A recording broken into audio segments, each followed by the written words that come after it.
जय हिंद शिक्षक साथियों, कैसे हैं आप सभी। आप सभी का बहुत बहुत स्वागत है आज के इस लेटेस्ट वीडियो में। उम्मीद है आप सभी स्वस्थ होंगे, मस्त होंगे, जबरदस्त होंगे।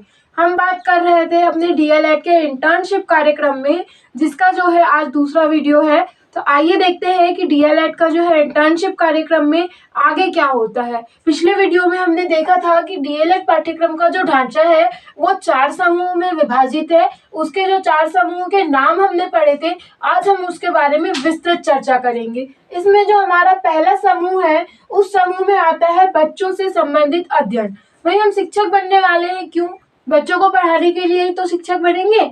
तो हम जब शिक्षक बनेंगे तो हमको बच्चों से संबंधित अध्ययन करना पड़ेगा, बच्चों से संबंधित बातों को जानना पड़ेगा। तो ये जो हमारा समूह है, इसमें हमको 2 विषय दिए गए हैं, जिसमें है पहला है बाल्यावस्था एवं बाल विकास, जो कि हमको अपने डीएलएड फर्स्ट ईयर में पढ़ना है, और दूसरा विषय है संज्ञान अधिगम एवं बाल विकास, ये हमको डीएलएड सेकेंड ईयर में पढ़ना है। तो इन विषयों में हम क्या पढ़ेंगे? इन विषयों में हम ये पढ़ेंगे कि बच्चों का जो है वो विकास कैसे होता है, बच्चे कैसे प्रतिक्रिया करते हैं, मतलब बच्चों के बारे में जो सारी चीजें हैं और उनके ऊपर समाज का जो प्रभाव है, उन सारी बातों को हम अपने इस समूह में पढ़ेंगे। इसके अंतर्गत हमको हमारे डीएलएड कोर्स में सिर्फ 2 ही विषय पढ़ने होते हैं, जिसमें हम एक विषय अपने फर्स्ट ईयर में पढ़ते हैं और दूसरा विषय जो है अपने सेकेंड ईयर में पढ़ते हैं।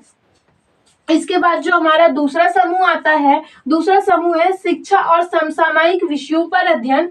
तो इसमें हम देखेंगे कि जो शिक्षा होती है वो क्या होती है, शिक्षा की प्रकृति क्या है, इससे संबंधित जो विषय है वो हमको क्या क्या दिए हुए हैं और विषयों में हमको क्या पढ़ना है। तो इससे संबंधित जो विषय है उसमें हम देखेंगे कि जो समसामयिक भारतीय समाज है हमारा, हम सारी चीजें अपने भारतीय समाज के संदर्भ में पढ़ेंगे। इनके विषयों में हम देखेंगे कि जो हमारा भारतीय समाज है उसमें सामाजिकरण कैसे होता है, कैसे जो है विभिन्न संस्कृतियों के बच्चे हमारी कक्षा में आते हैं, समाज में जो विभिन्न समाजों से जो बच्चे हमारे पास आए हैं उनका शिक्षण हमको कैसे करना है, और हम बच्चों को किस प्रकार से शिक्षा प्रदान करें कि वे अपने समाज में रह पाए, समाज के साथ चल सके। उसमें इन विषयों में हम ये भी देखेंगे कि हमारे बच्चे का जो है सामाजिकरण कैसे होता है, कौन कौन से तत्व हैं जो सामाजिकरण को प्रभावित करते हैं, शिक्षा का समाज पे और समाज का शिक्षा पे क्या प्रभाव पड़ता है, शिक्षा और समाज के पारस्परिक संबंध को भी जो है हम अपने इस समूह के विषयों में जानेंगे। इस समूह के विषयों में हम ये भी जानेंगे कि जो कौन कौन से सामाजिक मुद्दे हैं जिन पर जो है बात करना अति आवश्यक है, जिन पर बात करने से जो हमारे समाज का विकास होगा, और ये जो मुद्दे हैं अगर इनको सुलझा लिया गया तो हम भावी उन्नत समाज का निर्माण कर पाएंगे। हमारे बच्चों का जो है विकास, सामाजिकरण, उनको प्रभावित करने वाले कारक और समाज के साथ शिक्षा के साथ समाज का सहसंबंध और प्रभाव, इनके बारे में अध्ययन हम अपने इन विषयों में करेंगे। इसके अंतर्गत हमको 4 विषय दिए गए हैं, जिसमें पहला विषय दिया गया है समसामयिक भारतीय समाज में शिक्षा, ये विषय हमको डीएलएड फर्स्ट ईयर में पढ़ना है।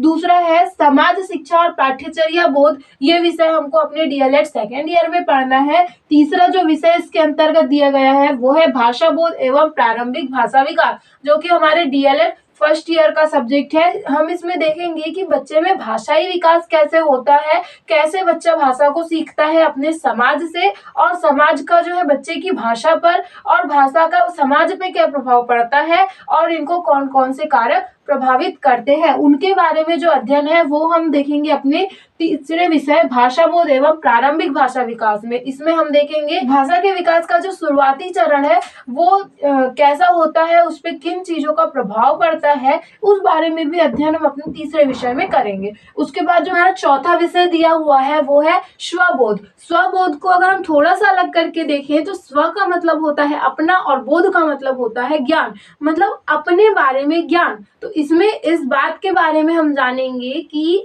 स्व मतलब कि जो अधिगम करता है हमारे, वो अपने बारे में जाने, मतलब अपनी कमजोरियों को जाने, अपने गुणों को जाने, अपनी ताकत को जाने, और उनको कौन कौन से कारक प्रभावित कर रहे हैं इस बारे में जान करके उनमें सुधार करने का प्रयास करें, और उनको अपने समाज से कैसे सीखें, समाज का उन पे क्या प्रभाव पड़ेगा, उनके ऊपर, उनके गुणों पे, उनके कमजोरियों पे, उनकी ताकत पे, वो बातों का जो अध्ययन है वो हम चौथे विषय में करवाएंगे। साथियों, इसमें जो हमारा तीसरा समूह आता है वो है पाठ्यचर्या और शिक्षण शास्त्र। पाठ्यचर्या और शिक्षण शास्त्र जो है हमारे शिक्षण अधिगम जो प्रक्रिया होती है उसका एक अभिन्न अंग होते हैं, प्रमुख हिस्सा होते हैं। पाठ्यचर्या क्या होती है? तो पाठ्यचर्या जो होती है उसमें डिजाइन किया जाता है बच्चों के सिलेबस को, स्कूल में होने वाली सारी गतिविधियों को। इसमें जो है देखा जाता है कि बच्चों को कौन कौन सी गतिविधियां करवाई जाएगी, कौन कौन सी सांस्कृतिक साहित्यिक गतिविधियां होंगी, कौन कौन सी चीजें उनके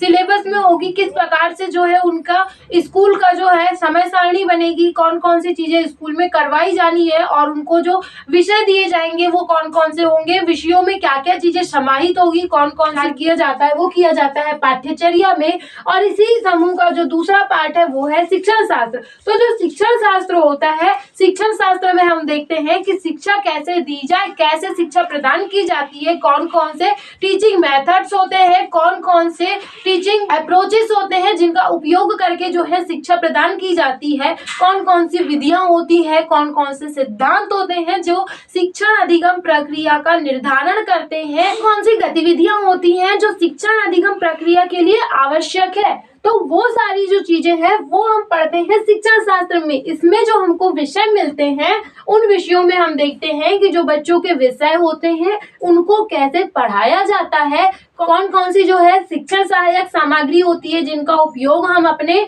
जो है शिक्षण कार्य में करते हैं। शिक्षण कार्य करते समय बच्चों को अच्छे से गहरी और प्रभावी समझ बच्चों में विकसित करने के लिए हम उपयोग करते हैं। इसमें जो हमारा पहला विषय है पाठ्यचर्या में सूचना एवं संप्रेषण तकनीकी का एकीकरण। इसमें हम देखते हैं कि बच्चों की जो पाठ्यचर्या डिजाइन की गई है उसमें जो सूचना और संप्रेषण तकनीकी है, मतलब कि ICT इंफॉर्मेशन कम्युनिकेशन टेक्नोलॉजी, इसका उपयोग करके कैसे बच्चों को जो है शिक्षण कार्य कराया जा सकता है, कैसे इनके माध्यम से या इनका उपयोग करके प्रभावी शिक्षण कार्य किया जा सकता है, विषय के प्रति बच्चों में गहरी समझ विकसित करने के लिए कैसे जो है इन उपकरणों का, इन तकनीकों का उपयोग किया जाता है, इस बारे में बात होती है हमारे इस समूह के पहले विषय पाठ्यचर्या में सूचना एवं संप्रेषण तकनीकी के एकीकरण में। इसके बाद दूसरा जो विषय हमको दिया गया है वो है प्रोफिशिएंसी इन इंग्लिश, मतलब अंग्रेजी भाषा में दक्षता।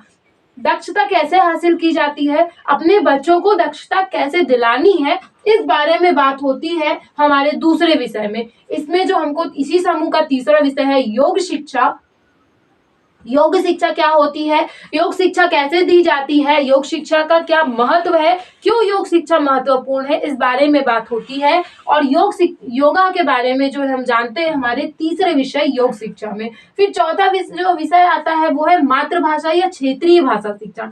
क्षेत्रीय भाषा शिक्षण क्या होता है, कैसे क्षेत्रीय भाषा शिक्षण दिया जाता है, उसके क्या महत्वपूर्ण पहलू है, इस बारे में बात होती है हमारे चौथे विषय क्षेत्रीय भाषा शिक्षण या मातृभाषा। इसके बाद हमारा पांचवा विषय आता है अंग्रेजी भाषा शिक्षण। इसमें हम देखते हैं कि बच्चे को जो है अंग्रेजी भाषा का शिक्षण कैसे कराया जाता है, अंग्रेजी भाषा शिक्षण के लिए कौन कौन सी बातें महत्वपूर्ण है, उस बारे में बात होती है हमारे विषय अंग्रेजी भाषा शिक्षण में। उसके बाद पांचवा विषय आता है पर्यावरणीय अध्ययन शिक्षण, मतलब पर्यावरण अध्ययन बच्चों को कैसे कराया जाना है, उसका जो है शिक्षण कैसे हो, इस बारे में जो बात है वो हम अपने इस विषय में करते हैं। इस विषय में हम देखते हैं कि पर्यावरण बच्चों को कैसे पढ़ाई जाती है, पर्यावरण को कौन कौन सी तकनीकें होती है पर्यावरण शिक्षण की, कौन कौन सी जो है कौन कौन सी बातें हैं जिनका ध्यान हमको पर्यावरण शिक्षण कराते समय रखना है, और पर्यावरण अध्ययन शिक्षण क्या होता है, इस बारे में विस्तार से चर्चा होती है हमारे इस विषय पर्यावरणीय अध्ययन संबंधी शिक्षण।